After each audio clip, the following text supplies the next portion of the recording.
So finally जिन लोगों को भी वेट था केजीएमयू बीएससी नर्सिंग काउंसलिंग का, उन लोगों का वेट अब फिनिश हो गया है। आप लोगों के लिए एक बहुत बड़ी गुड न्यूज़ है दैट आप लोगों की जो काउंसलिंग की डेट्स है वो अब अनाउंस हो गई है। जैसा कि आप देख सकते हैं मेरी स्क्रीन पर, आज 23 सितंबर को ये डीजीएमई की ऑफिशियल वेबसाइट पे ये नोटिस आया है, ऑफिशियल नोटिस, जिसमें उन्होंने रजिस्ट्रेशन डेट्स वगैरह सब मेंशन की हुई हैं। तो मैं आप लोगों से ये सारी डेट्स और जो भी पॉइंट्स उन्होंने और जो भी इंस्ट्रक्शन दिए हैं काउंसलिंग से रिलेटेड, वो सभी मैं इस वीडियो में आप लोगों से शेयर करूंगी। So stay tune till the end. Although मैंने ये सारी चीज टाइम से लाइव आकर आप लोगों को शेयर कर दी है, बट फिर भी वहां पे लाइव स्ट्रीम में काफी बड़ा वीडियो हो गया है। सो काफी बच्चे बोल रहे थे कि मैम इसका सेपरेट वीडियो बना दीजिए जिसमें आप सारे पॉइंट्स एक बार अच्छे से एक्सप्लेन कर दीजिए। तो इसलिए मैं ये सेपरेट वीडियो बना रही हूँ। तो जिन लोगों को लाइव वाले वीडियो में प्रॉब्लम है या बड़ा लग रहा है, तो इसमें मैं जल्दी जल्दी सारे पॉइंट्स आप लोगों को एक बार क्लियर कर दूंगी फिर से। ठीक है। तो वैसे तो आप लोगों को पता ही चल गया होगा डेट्स वगैरह, लेकिन फिर भी जिन लोगों ने वीडियो नहीं देखा या जिनको अभी डेट्स के बारे में कोई भी इन्फॉर्मेशन नहीं है, वो लोग ये वीडियो देख ले। तो जैसा कि आप लोग यहाँ पे देख सकते हैं दैट आप लोगों का जो ऑनलाइन रजिस्ट्रेशन है वो स्टार्ट होगा आपका 6 अक्टूबर से लेके 10 अक्टूबर दोपहर 12 बजे तक। तो 6, 7, 8, 9, 10 यानी कि आपको 4 से 5 दिन का टाइम मिलेगा आपको रजिस्ट्रेशन करवाने के लिए। ठीक है। तो अभी तो आपके पास टाइम है, या आपकी जो डेट्स हैं ये अक्टूबर की हैं। आपका 6 अक्टूबर से रजिस्ट्रेशन स्टार्ट होगा काउंसलिंग के लिए फॉर केजीएमयू बीएससी नर्सिंग। ठीक। दूसरा है आपका पंजीकरण शुल्क जमा करने की तिथि। तो रजिस्ट्रेशन फीस भी आपको सबमिट करनी पड़ेगी। जो आपका रजिस्ट्रेशन होगा वो फ्री ऑफ कॉस्ट नहीं है, उसके लिए आपको 500 का अमाउंट पे करना पड़ेगा। तो उसका जो फीस पेमेंट करने का जो डेट रहेगा वो भी आपका 6 से 10 रहेगा। मतलब 6 से लेके 10 अक्टूबर तक आप लोग अपना फीस भी पे करेंगे और अपना रजिस्ट्रेशन भी करवाएंगे। ठीक। फिर 6 से 10 तक जब रजिस्ट्रेशन हो जाएगा, उसके बाद आप लोगों को यहाँ सिक्योरिटी मनी डिपॉजिट करने की भी डेट है। आप लोगों से ये लोग कोई सिक्योरिटी मनी डिपॉजिट करवा रहे हैं, तो उसका जो डेट रहेगा आपका रहेगा 6 से 11 तक। मतलब जब आपका रजिस्ट्रेशन होगा तब भी आप ये सिक्योरिटी मनी डिपॉजिट कर सकते हैं, बाकी 11 तक एक दिन आपको इसमें ये एक्स्ट्रा दे रहे हैं।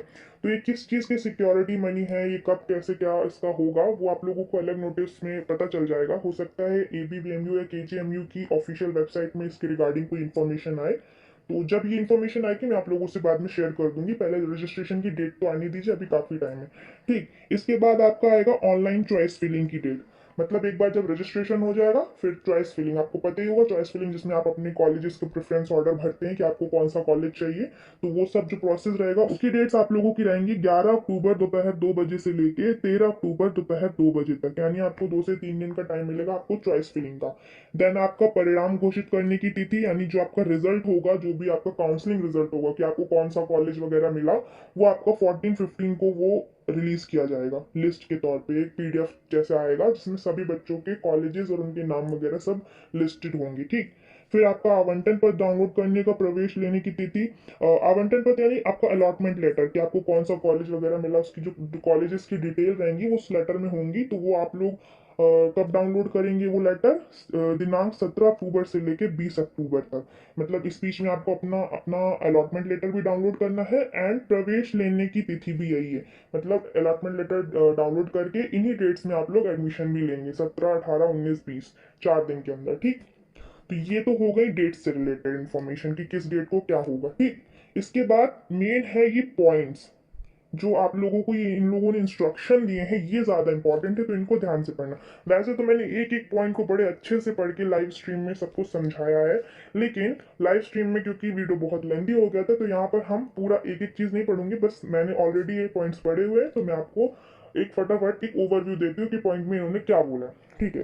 तो यहाँ पे जो ये फर्स्ट पॉइंट है, तो इस पॉइंट का मतलब ये है कि जिन लोगों ने भी एबीवीएमयू का जो एंट्रेंस एग्जाम है वो दिया है, वही एलिजिबल है काउंसलिंग के लिए। पहली बात, अगर कोई चाह रहा है कि भाई मैंने काउंसलिंग मतलब मैंने एग्जाम तो दिया नहीं है, मैं काउंसलिंग में पार्टिसिपेट कर लूँ तो मुझे कॉलेज मिल जाएगा, तो ऐसा नहीं होगा। साफ इंस्ट्रक्शन इसमें लिखा है कि जिन लोगों ने भी एबीवीएमयू या केजीएमयू का जो भी एंट्रेंस एग्जाम दिया हुआ है बीएससी नर्सिंग का, वही लोग काउंसलिंग के लिए एलिजिबल है। ये आपका पहला पॉइंट हो गया। दूसरा पॉइंट इन्होंने बोला है दैट एनआईसी जो ये करवा रही है या जो डीजीएमई के थ्रू ये जो काउंसलिंग हो रही है, जो प्रोसीजर है, तो ये वही कैंडिडेट एलिजिबल है जो प्रॉपर वे से एग्जाम दे के काउंसलिंग करवाएगा, वही एलिजिबल है एडमिशन के लिए। अगर कोई चाहे कि हम थर्ड पार्टी के थ्रू या डोनेशन वगैरह देकर पैसे लगाकर हमें चुपके से एडमिशन मिल जाए कॉलेज में, तो ये प्रोसेस नहीं होगा। ये इन्होंने साफ साफ लिखा है। किसी भी व्यक्ति के स्तर पर लिए गए प्रवेश पूर्ण रूप से अवैध, जिसका उत्तरदायित्व चिकित्सा शिक्षा एवं प्रशिक्षण उत्तर प्रदेश का नहीं होगा। मतलब कि अगर डोनेशन देके अपना एडमिशन लेते हैं कॉलेज में, तो उसका जो रिस्पॉन्सिबिलिटी है वो उसके लिए आप खुद रिस्पॉन्सिबल हो। जो भी वहाँ के कॉलेजेस या यूनिवर्सिटी है या डीजीएमई वगैरह है, ये उसके लिए रिस्पॉन्सिबल नहीं होंगे। ये आपका दूसरा पॉइंट है। ठीक, थर्ड पॉइंट आपका ये है, जो भी डिसेबल कैंडिडेट्स हैं, जो दिव्यांगजन कैंडिडेट्स हैं, उनका जो डिसेबिलिटी सर्टिफिकेट बनता है, डिसेबल सर्टिफिकेट, वो आपको बनवाना है। जो भी आपका लगता है आपको रेडी रखना है। उसके लिए जो भी डेट्स रहेंगी, कब तक आपको जमा करना है डिसेबिलिटी सर्टिफिकेट वगैरह, वो अनाउंस की जाएंगी। अभी वो अनाउंस नहीं की गई, जैसे कि यहाँ पे लिखा, हेतु तिथियां की घोषणा शीघ्र ही की जाएगी। ठीक है, तो जो भी डिसेबल कैंडिडेट्स हैं, उनका जो भी सर्टिफिकेट वगैरह लगता है वो आप लोग रेडी रखिए। उसकी जब डेट अनाउंस होगी आपको बता दिया जाएगा, तो आप उस डेट में वो अपने सर्टिफिकेट सबमिट कर दीजिएगा। ठीक, फिर नेक्स्ट पॉइंट है आपका रजिस्ट्रेशन फीस से रिलेटेड। जो भी मैंने आपको बताया ना, रजिस्ट्रेशन के टाइम आपको फीस सबमिट करनी पड़ेगी, तो वो फीस होगी आपकी 500, जो कि नॉन रिफंडेबल है, जो वापस नहीं की जाएगी। मतलब एक बार आपने रजिस्ट्रेशन करा लिया 500 रुपीज देके, तो आपका रजिस्ट्रेशन हो गया। अब आप चाहो कि भाई रजिस्ट्रेशन के बाद, काउंसलिंग के बाद क्या आपको वो 500 रुपये वापस मिलेंगे, तो ऐसा नहीं होगा। ठीक, फिर नेक्स्ट पॉइंट है, जब आपका रजिस्ट्रेशन हो जाएगा पंजीकरण के पश्चात, यानी रजिस्ट्रेशन के बाद का, आपको 5000 रुपीज और पे करने पड़ेंगे काउंसलिंग के लिए। और कैसे? Debit card, credit card, net banking. मतलब ये जो 5000 का अमाउंट है, ये ऑनलाइन पेमेंट ही होगा, जो आपको पे करना होगा काउंसलिंग के लिए। ठीक, फिर वो फर्स्ट राउंड की हो या सेकेंड राउंड की। फिर नेक्स्ट पॉइंट यहाँ पे है, उसके बाद 5000 वाले पॉइंट के बाद फिर यहाँ पे नेक्स्ट पॉइंट है, जो फर्स्ट राउंड की जो काउंसलिंग होगी, वो उसकी जो भी डेट शीट होगी, उसके अकॉर्डिंग आपको चॉइस फिलिंग करनी होगी, अपनी चॉइसेस भरनी पड़ेंगी कि आप कौन से कॉलेज में एडमिशन लेना चाहते हैं, किस कॉलेज में आप जाने की इच्छुक हैं। तो आपको अपना प्रेफरेंस ऑर्डर वहाँ पे भरना होगा, उससे रिलेटेड ये पॉइंट है। दैट, एंड यहाँ पे एक चीज और है, दैट ऑनलाइन चॉइस फिलिंग की कोई सीमा निर्धारित नहीं है। मतलब आप लोग कितने भी कॉलेजेस प्रेफरेंस में रख सकते हो। ठीक है, इसकी कोई लिमिट नहीं है, लेकिन टॉप 10 या टॉप 15 आपके जो भी प्रेफरेंस कॉलेजेस होंगे, उनको ही मान्यता दी जाएगी। ठीक है, फिर नेक्स्ट पॉइंट है, ऑनलाइन चॉइस फिलिंग के पश्चात चॉइस लॉक करना अनिवार्य है। मतलब एक बार आप जब चॉइस फिलिंग कर दोगे, कॉलेजेस अपने फिल कर दोगे, तो उसके बाद उसको लॉक भी जरूर से कर देना। कभी कभी ऐसा होता है कि आप चॉइस फिल कर देते हो, लॉक करना भूल जाते हो, तो उस केस में आपका जो भी काउंसलिंग का प्रोसीजर है, उससे आपको बाहर कर दिया जाएगा। ठीक है, आपकी फिर काउंसलिंग वैलिड वे में नहीं हो पाएगी। ठीक, तो फिल करने के बाद उसे ध्यान से लॉक भी कर देना। वहाँ पे लॉक का बटन भी आएगा, तो वो जब चॉइस फिलिंग का टाइम आएगा, वो मैं आप लोगों को ऑनलाइन दिखा दूंगी, बता भी दूंगी वीडियो में।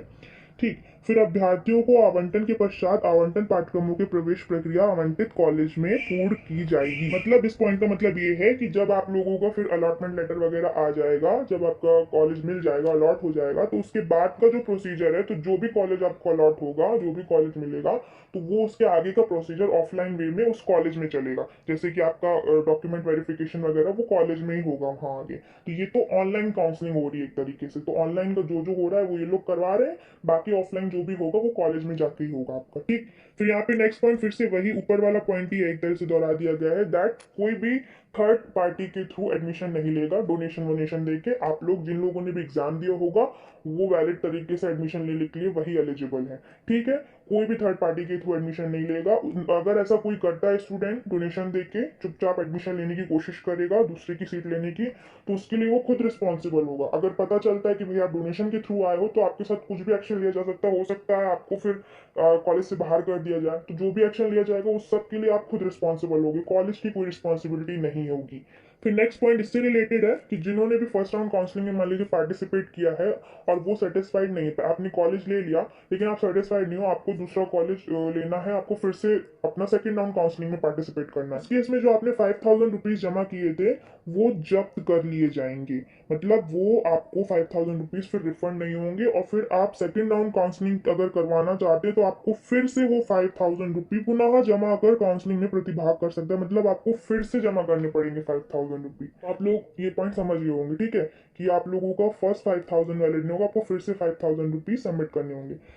फिर यहाँ पे आपका नेक्स्ट पॉइंट ये बोल रहा है, ऐसे अभ्यर्थी जिनको प्रथम चक्र काउंसलिंग, मतलब जिन लोगों ने फर्स्ट राउंड काउंसलिंग में पार्टिसिपेट किया है, लेकिन अब वो लोग एडमिशन वगैरह भी ले चुके हैं, मान लीजिए हॉस्टल फीस वगैरह सब सबमिट कर दी, लेकिन आप लोग वहाँ सेटिस्फाइड नहीं, अब आपको इच्छुक हो आप सेकंड राउंड काउंसलिंग में पार्टिसिपेट करने की, ठीक है। तो उस केस में जो भी आपने फीस वगैरह हॉस्टल वगैरह में जमा की होगी, सिक्योरिटी डिपॉजिट जो किया होगा, तो उससे रिलेटेड आप रिपोर्ट कर सकते हैं काउंसलिंग के बाद। जब आपकी सेकंड राउंड काउंसलिंग हो जाएगी उसके बाद कॉलेज में रिपोर्ट करते हुए जमा की जाएगी आपकी फीस वगैरह, ठीक, जो हॉस्टल वगैरह की है।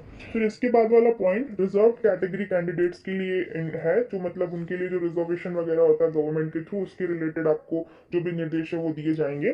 देन आपका जो पॉइंट है दैट ओबीसी और ईडब्ल्यूएस जो कैटेगरी के स्टूडेंट है उनका जो कास्ट सर्टिफिकेट है वो उनको जमा कराना होगा, और उनकी डेट क्या होनी चाहिए वो भी यहाँ लिखा है। दैट यहाँ पे लिखा हुआ है पिछड़ा वर्ग यानी बैकवर्ड क्लासेस, आर्थिक रूप से कमजोर यानी ईडब्ल्यूएस के जो कैंडिडेट्स का प्रमाण पत्र है वो उनकी जो डेट्स है वो 1 अप्रैल के बाद की होनी चाहिए, अथवा इसके पश्चात का बना होना चाहिए। 1 अप्रैल या उसके बाद का होना चाहिए, अन्यथा की स्थिति में उनके प्रवेश पर विचार नहीं किया जाएगा। मतलब अगर उसके पहले का अगर है, बहुत पुराना है आपका जो प्रमाण पत्र है बैकवर्ड क्लासेस और ईडब्ल्यूएस का, तो उस केस में आप लोगों को एडमिशन में प्रॉब्लम हो सकती है। इसलिए आप लोग, अगर ज़्यादा आपका पुराना है तो अभी टाइम है अभी रजिस्ट्रेशन को, तो आप लोग उस डेट में अपना ये सर्टिफिकेट बनवा के रेडी कर लीजिए न्यू, ठीक है, रिन्यू करवा लीजिए। फिर दूसरा पॉइंट यही है कि जो सीट मैट्रिक्स से रिलेटेड है, कि जो भी सीट्स और जो कॉलेजेस वगैरह हैं उनकी जो फीस वगैरह है, जो भी चीज़ें रहेंगी वो आपको ABVMU या AJMU की ऑफिशियल वेबसाइट में देखने को मिलेंगी, ठीक है। तो उसके लिए आप लोग website time to time visit करते रहिएगा, बाकी मैं आप लोगों को अपने वीडियो के थ्रू तो बता ही दूंगी। एंड और अदर जो भी इंफॉर्मेशन रहेगी तो उसके लिए आप DGME की वेबसाइट पे विजिट करते रहिए, इससे में आपको सारी इन्फॉर्मेशन मिलती रहेगी। बाकी नर्सिंग काउंसलिंग से रिलेटेड कोई प्रॉब्लम है तो इनकी मेल आईडी दी गई है nursingcounselingup@gmail.com, आप इससे भी कांटेक्ट कर सकते हैं, इन्होंने ऐसा बोला है, ठीक है। सो ये सारे पॉइंट्स थे जो काउंसलिंग से रिलेटेड थे और इम्पॉर्टेंट भी थे, जो मैंने आप लोगों से डिस्कस किए। एंड यहाँ पर आपसे सारी डेट्स भी डिस्कस की कि कब रजिस्ट्रेशन और चॉइस फिलिंग वगैरह होगी। तो आई होप आप लोगों को ये वीडियो पसंद आया होगा, and if you like this video then don't forget to like, subscribe and share, also press the bell icon for more such update. Thank you for watching.